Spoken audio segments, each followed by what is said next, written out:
So let's cultivate our motivation and come back to that, I think, automatic feeling we have inside of how wonderful it would be if all beings had happiness and its causes and were free of suffering and its causes. And just think of how wonderful it would be.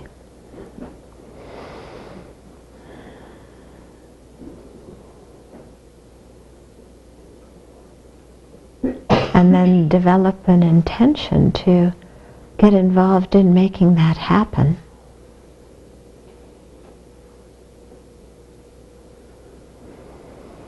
To the best of our ability right now, but also to increase our ability gradually until the point where we've eliminated all of our obstacles and developed all of our good qualities, so that being of the greatest benefit flows completely naturally and spontaneously and harmoniously within us. And set that as our aim, our goal, our purpose.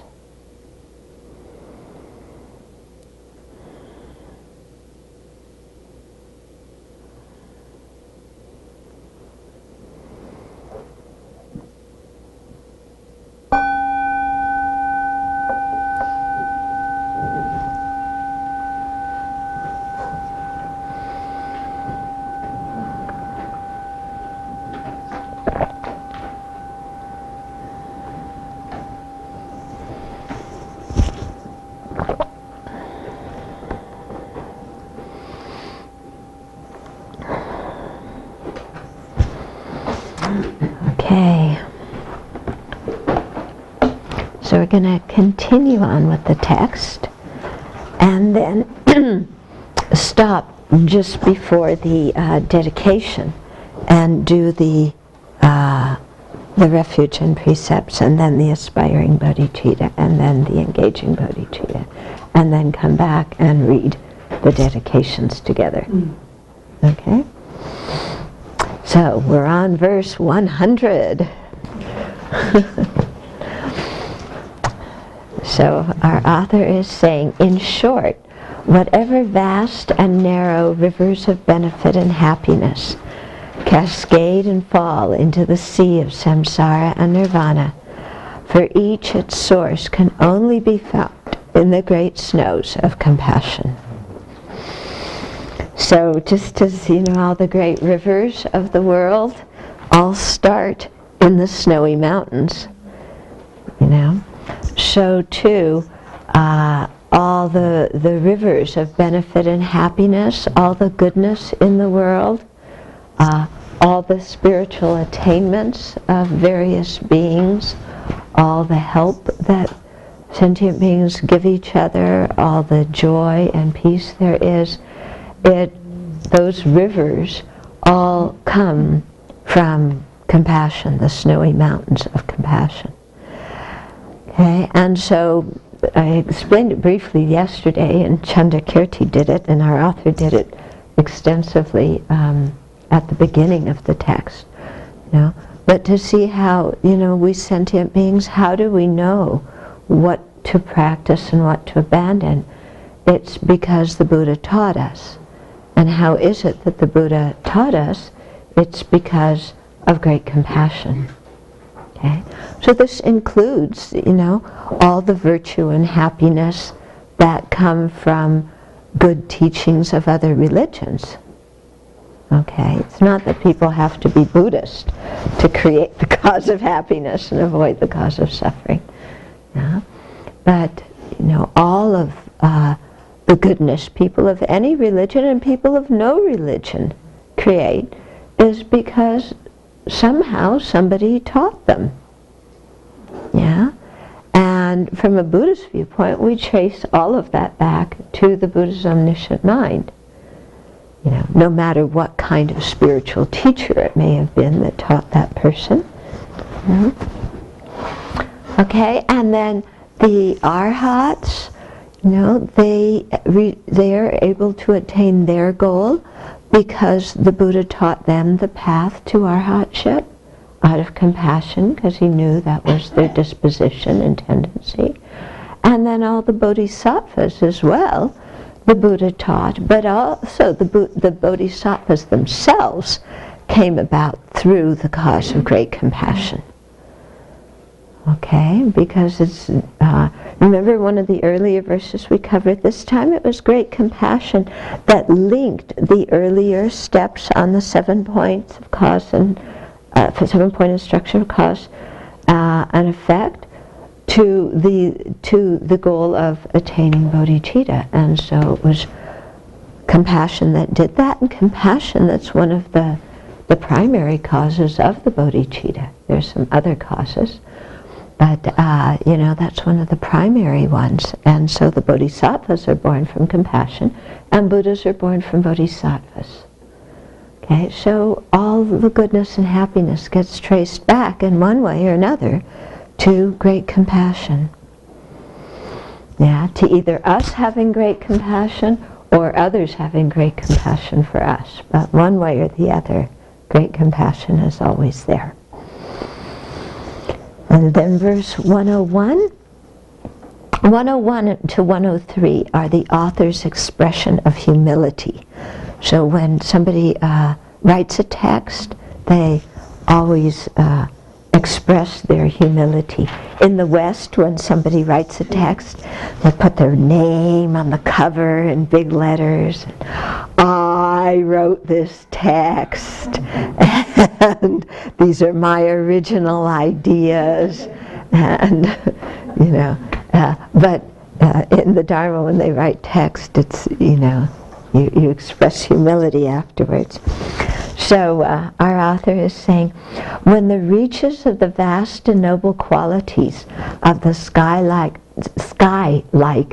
supreme mind of compassion cannot be fathomed even by the eye of the omniscient one, how can a pauper, a fly, fathom it?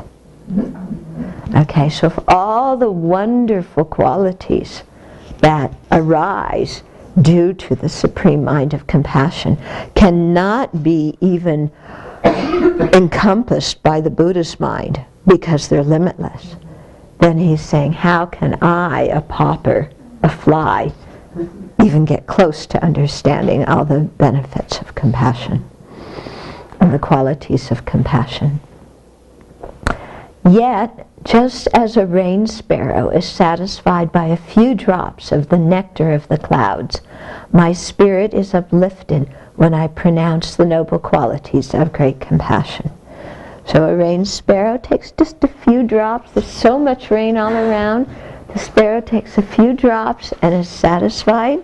So he's saying, even though there's all these magnificent qualities, if I can, speak of just a few of them, then I'm very satisfied. I'm like the sparrow, that's all I can handle, but I'm satisfied and inspired, and my mind is uplifted.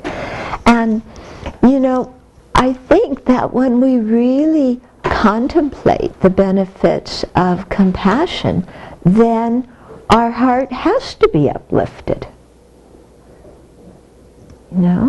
I wonder what would happen if therapists prescribed a half an hour meditation on compassion every day, and try it and get people really thinking about compassion, or a half an hour thinking about the kindness they've received every day, or a half an hour contemplating the goodness in the world. Yeah?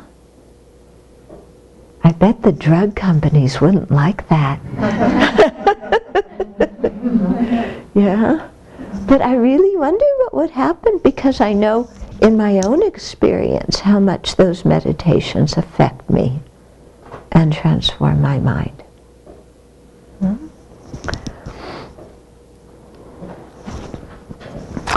This tongue and palate of mine, our author says, accustomed since childhood to the 4 non-virtues of speech, for the first time today, only now are they imbued with purpose.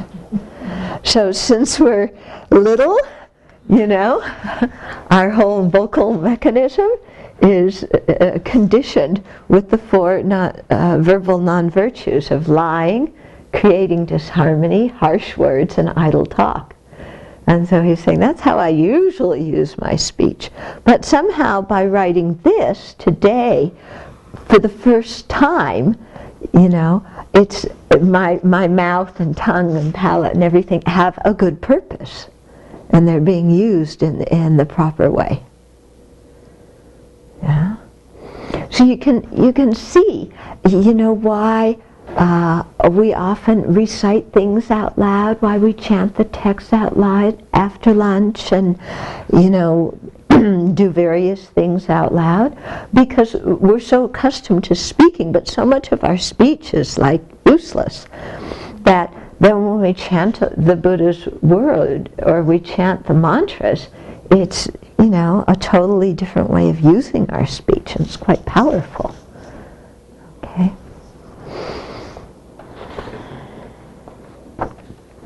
And verse 104, it is that which, when it arises in the mind, differentiates thinking beings from domesticated animals.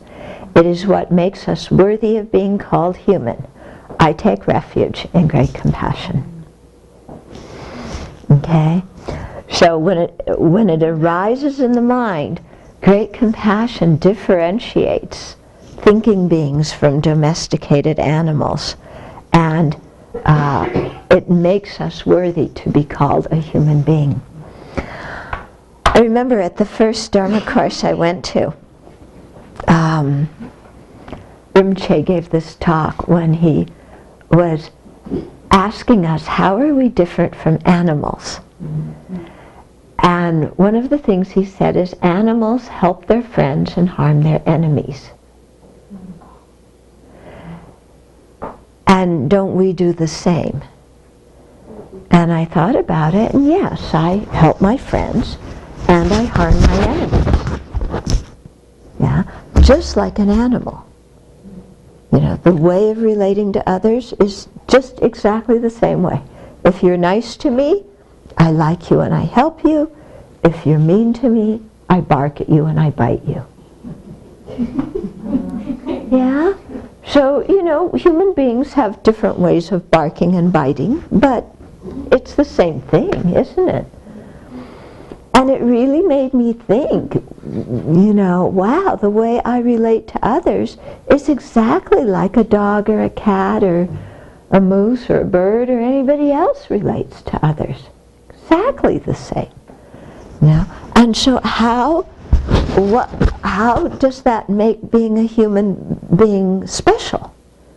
Because sometimes, you know, I mean, we have this amazing human intelligence, but often we use it to devise better ways to harm our enemies. Yeah. As human, we harm others in ways that animals never would. Never, ever would. You know, you don't have an animal do a drive-by shooting. Yeah. Animals don't, you know, fight wars and bomb each other. Animals don't cheat each other on Wall Street. You know, sometimes our human intelligence, we use it in totally the wrong way. You know? So this human intelligence is very special. And if we use it to think of ways to benefit each other, then we far surpass animals. We go way beyond what animals are capable of.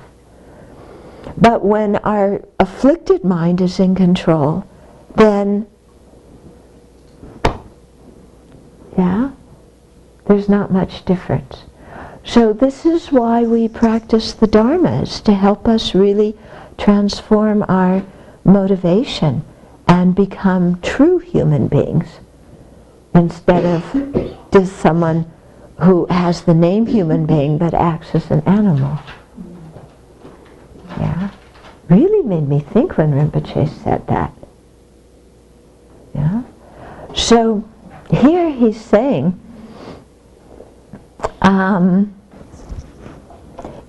that compassion is what differentiates thinking beings from domesticated animals and makes us worthy of being called human. So animals do have compassion, you can see it, but to have compassion for strangers and enemies, to have compassion for all living beings, animals aren't capable of that. They have compassion for their young, they have compassion for the ones who feed them. Yeah? Okay? But with human intelligence, we can really follow the reasoning that leads us to great compassion and see how, attachment to friends, aversion to enemies, apathy for strangers, doesn't make any logical sense. We can see how it's completely subjective. We can use our human intelligence to see how everybody's exactly like us, wanting happiness and not wanting suffering, and how our own happiness is not important than anybody else's. We can use our intelligence to see the disadvantages of self-centeredness and the benefits for ourselves even that come from cherishing others. Okay? So when we use our human intelligence this way and then have the great compassion that's spread equally to all living beings, then, we're really human. You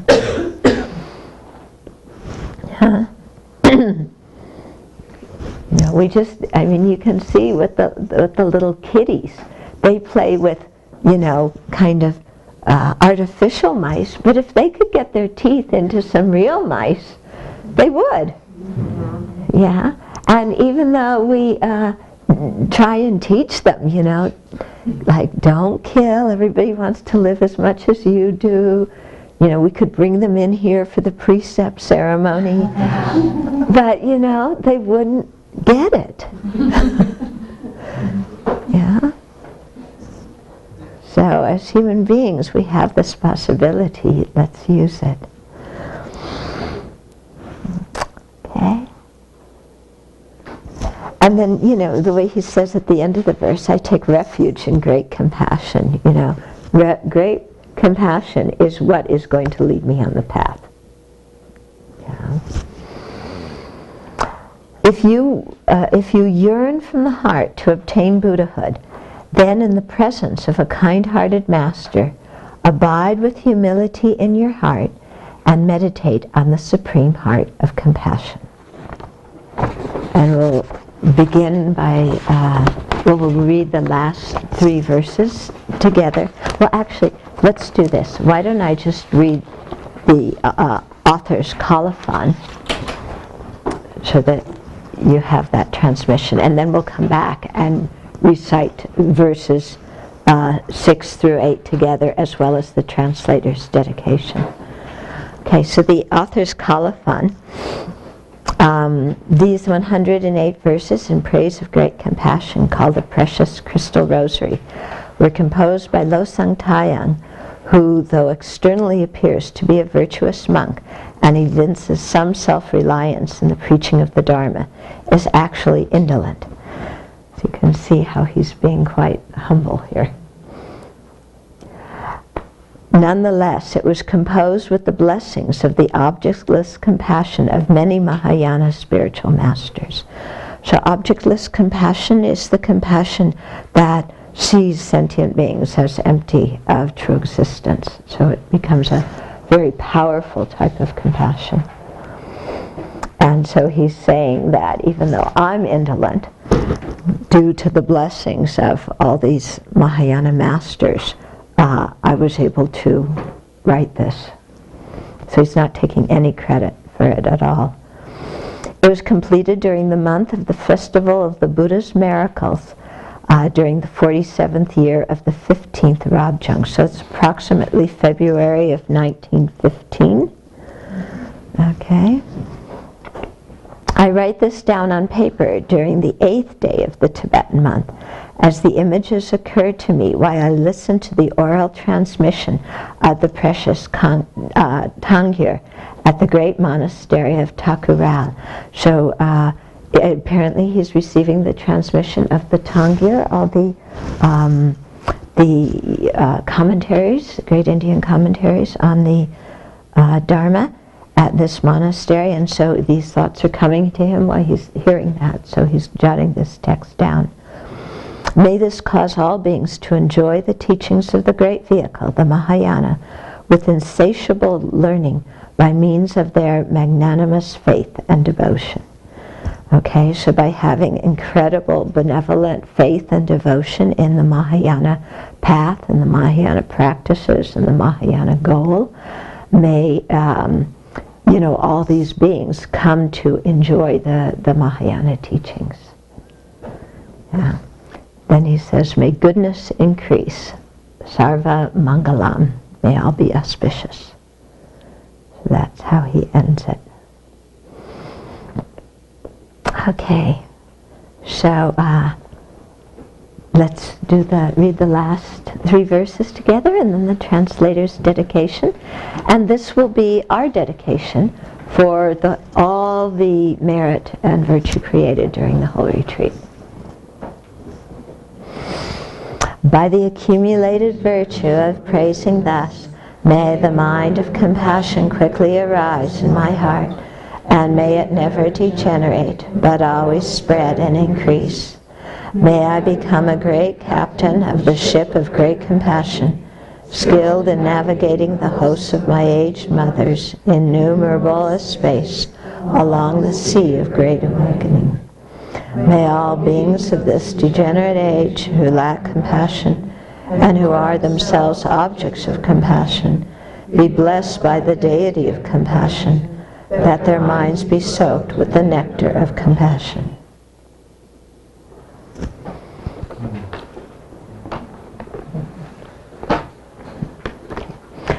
May the virtues ensuing from this translation of the text, do you have this sheet? No. Okay, then I'll read it. May the virtues ensuing from the translation of this text, or from, in our case, the study of this text, bring into minds like my own, so lacking in realization, the understanding of every verse in the heart as well as in the intellect. May the one of great compassion grace us with his glance, in whose wake the kindle of suffering is reduced to mere ash. May those sages close to the path's end not delay an instant, but quickly, ever so quickly, reach omniscience for all our sakes. May those still on the path never lack endurance or show hesitation, but with the bravery that is the conqueror's children, meet every obstacle with the sword of wisdom and the armor of compassion. May those at the path's very door never be discouraged or become depressed. For though the path be long and arduous, what better guide than precious compassion? And finally, may beings like myself, who have yet to see even the door to the path, who cannot even be counted among the 3 scopes of beings, and who are among the spiritually weakest of the Guru's disciples, like the ailing children we are, may we be cared for by the loving parents' hands, by the Master, the one of great compassion, my omniscient teacher, the hope of the world.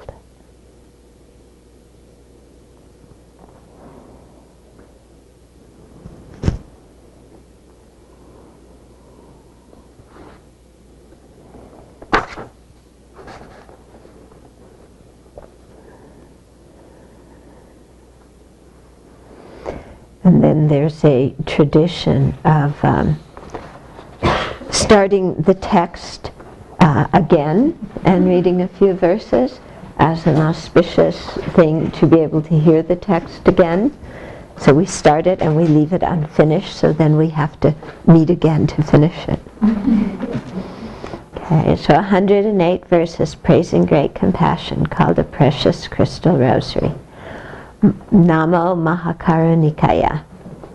The door to the path of great beings, the great seal of the Mahayana, the seed of great awakening, I prostrate with devotion to her compassion, the mother who gives birth to all victorious ones, the essential wealth of the conqueror's children, the anonymous benefactor of all beings, May I be protected by great compassion. Prostrating to it alone encompasses making prostrations and offerings to all the victorious ones and their children. I praise great compassion.